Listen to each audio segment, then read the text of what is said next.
My sister raised her glass and said, clear as daylight, "Where's your husband and kids?" "Oh, right, you don't have any."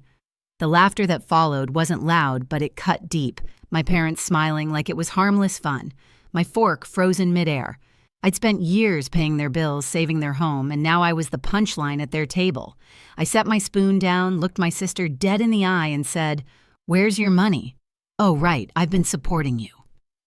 Until today. The room fell silent, but that silence didn't end the night it started everything that came after. What they did next crossed a line no family ever should.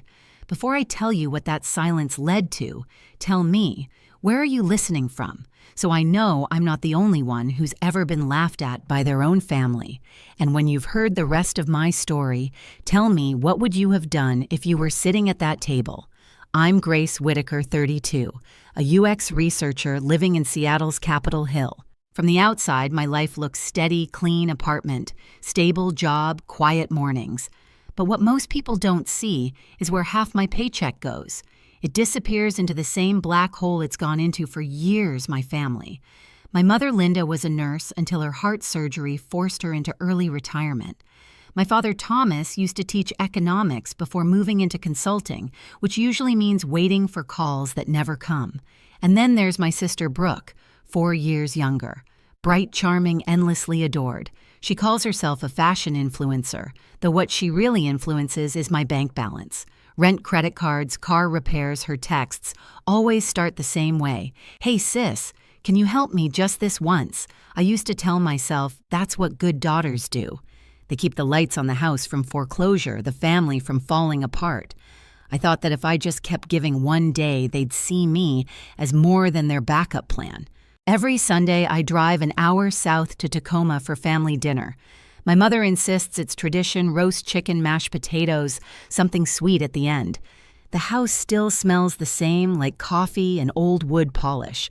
The photos on the wall are the same too: Brooke, in a white dress at her high school pageant, Dad shaking hands with someone important, Mom smiling in a hospital uniform. There isn't one photo of me alone.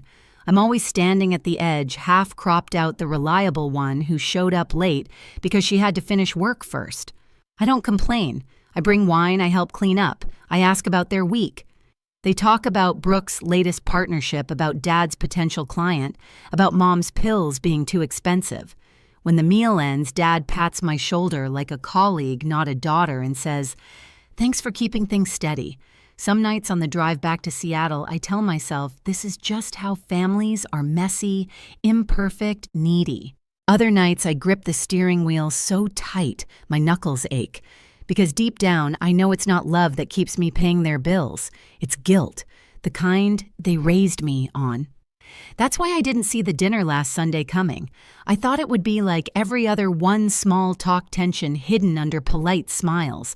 But that night, the air felt different, thick with something sharp and waiting, the kind of tension that makes even the silverware sound loud.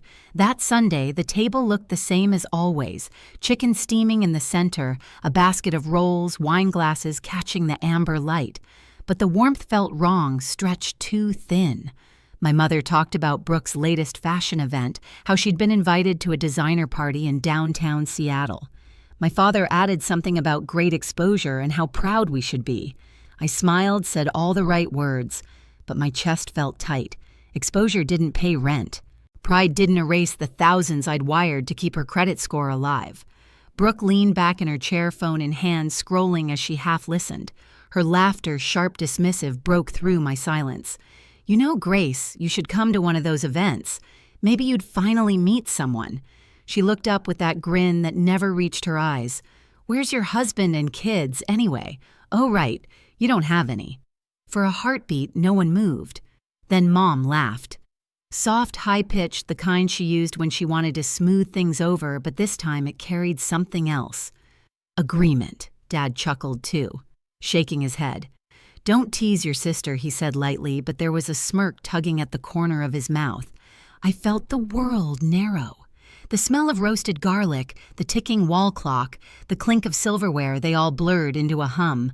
I'd worked every holiday, skipped vacations, paid their debts. And this was what they saw when they looked at me, someone incomplete. a woman defined by what she didn't have. Brooke swirled her wine eyes, glinting. I mean, you're doing fine, right? That tech job of yours, what is it you do again? Screens and surveys? Her tone was sugary, cruel. I just think you'd be happier if you had a life outside spreadsheets. My hand tightened around the spoon. I could feel the heat rising from my neck to my ears. For years, I'd let it slide, the jokes, the digs, the quiet expectations. But something broke, then something small but irreversible. I set my spoon down and looked straight at her. My voice came out calm, almost too calm. "Where's your money, Brooke?" I asked. "Oh, right, I've been supporting you." "Until today." The words hung in the air like shattered glass. The laughter stopped. My mother's hand froze halfway to her mouth. My father's eyes darted between us, unsure whether to scold or stay silent. Brooke blinked, stunned. "Excuse me, you heard me," I said quietly. "I'm done." For the first time in years, no one interrupted me. The only sound was the ticking clock on the wall. That silence, it wasn't peace. It was the sound of something ending. When I drove back to Seattle that night, the silence in my car felt heavier than their stares. The road stretched ahead like a tunnel of headlights and rain. My reflection in the window looked unfamiliar calm on the surface, but underneath something sharp had finally woken up. I didn't cry. I didn't replay their words. I just thought about everything I'd done, every transfer, every bill, every sacrifice that had built their comfort while shrinking mine. By the time I reached Capitol Hill, I knew I couldn't go back. Inside my apartment, I kicked off my shoes and went straight to my desk. The stack of envelopes was still there, bills, payment notices, receipts I'd never had the courage to total. I turned on my laptop and opened my bank account. Line after line, year after year, it stared back at me. Money to cover Brooke's tuition, Dad's mortgage, Mom's medication, the broken car, the new sofa, over $80,000 in 7 years. My chest tightened. I'd spent the best years of my life keeping everyone else afloat. The irony was brutal. I worked in fintech building tools to help people manage their money, while I couldn't manage to keep my own from bleeding away. That night, I hovered over the recurring transfer button I'd set up for my parents. The screen asked, "Are you sure you want to cancel this transfer?" I clicked, yes.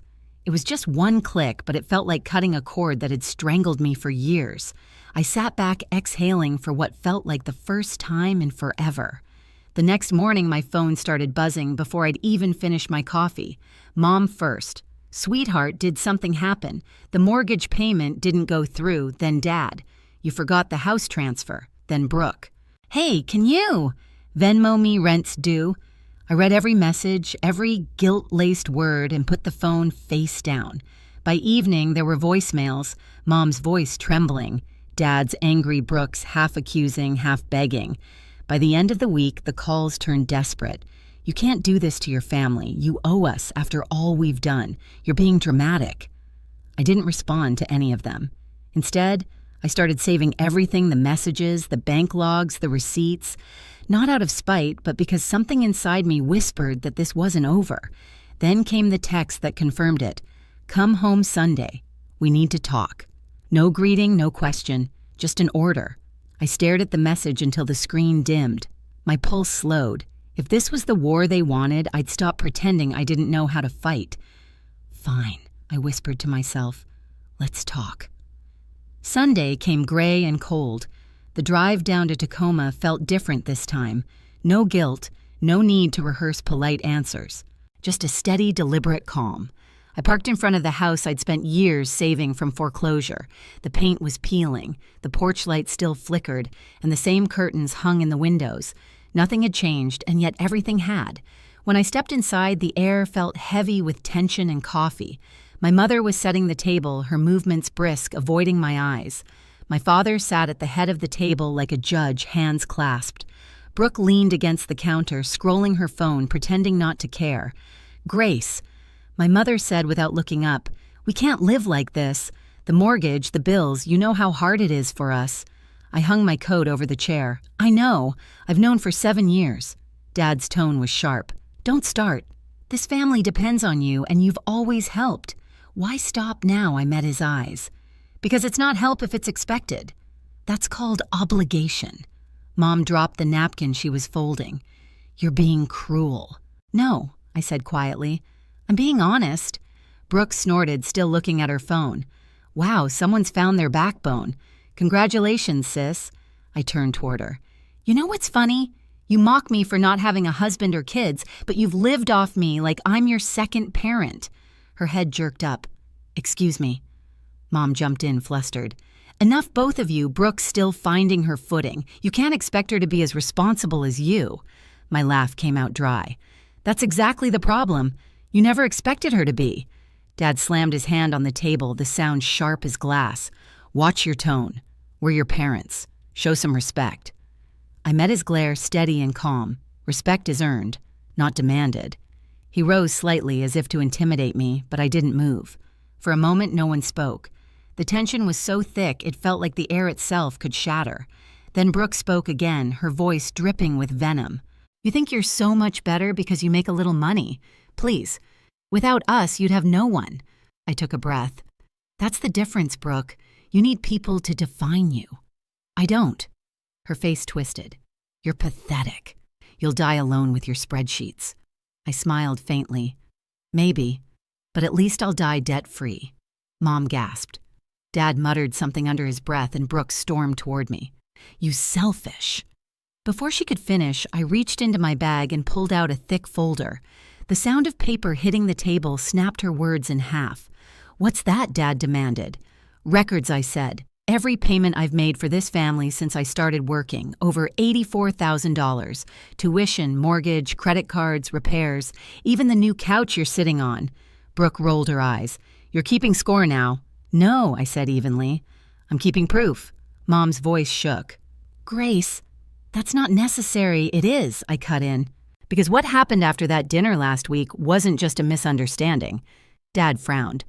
"What are you talking about?" I slid another sheet toward him, a printed notice with his signature. "This. The home equity loan you took out using my name." He stared, color draining from his face. "That's ridiculous." "Really?" "The bank disagrees." I pulled out another page stamped with an official seal. "Forgery, identity theft, elder fraud, depending on how far I decide to go." Brooke froze, her eyes darting between us. "You called the bank." "I didn't just call," I said. "I hired a lawyer, Rachel Tran. She's handling the case." Mom's hand flew to her chest. "You brought in an outsider to turn against your own family." I looked at her steady. "You stopped being my family when you used me like a wallet. You crossed a line when you signed my name." Dad leaned forward, voice low. "You think you can threaten us?" I didn't flinch. "Not a threat, a timeline. You have 30 days to remove my name from every account and repay what you owe. If you don't, Rachel will file." The room went dead silent. The ticking clock on the wall sounded louder than ever. Brooke whispered, "You wouldn't. Try me." For a long moment, no one spoke. Then Mom's tears began soft practiced. "Sweetheart, we only did it to protect the house. You know your father's been struggling. We thought—" "That I'd clean it up again," I said. "You didn't think. You counted on it." Dad's face hardened. "We're your parents, and I was your insurance policy," I replied. "Not anymore." Brooke sank into her chair, eyes glassy. "You're ruining us." I gathered the folder back into my arms. "No, Brooke. I'm saving myself." As I turned toward the door, Mom's voice cracked behind me. "Grace, please, we can fix this together." I paused at the doorway. "I spent years fixing things you broke. This time, you'll fix it yourselves." Outside, the sky had turned the color of steel. I walked down the steps slowly, the cold air biting at my cheeks. Through the window, I could still see them, Mom crying, Dad pacing Brooke, staring blankly. For once, I didn't feel guilty. I felt free. 2 weeks later, Rachel called. "The investigation's complete," she said. "The bank confirmed the forgery. Your name's cleared. You're no longer liable for any of their debt." For a second, I couldn't speak. Years of pressure dissolved in one breath. "So, it's really over." Rachel's voice softened. "Legally, yes. Emotionally, that's up to you." When I hung up, I stood by my apartment window watching the city lights shimmer on the water. I thought about everything I'd lost trying to earn their love and how letting go might be the only way to find peace. That night, I opened a bottle of wine I'd been saving, for no reason poured a glass, and raised it to the skyline. To endings, to beginnings, to silence that finally meant peace. The news came quietly through a property listing online. The Tacoma house, the one I'd once saved from foreclosure, was up for sale. There it was on the screen, the peeling porch, the coffee-stained walls, a photo of the dining room where everything had fallen apart. A red tag at the bottom read, "For sale." I didn't feel triumph, only inevitability. When you build a life on someone else's sacrifices, it always collapses eventually. A week later, Mom sent a message. "One last dinner before we leave the house. Please come."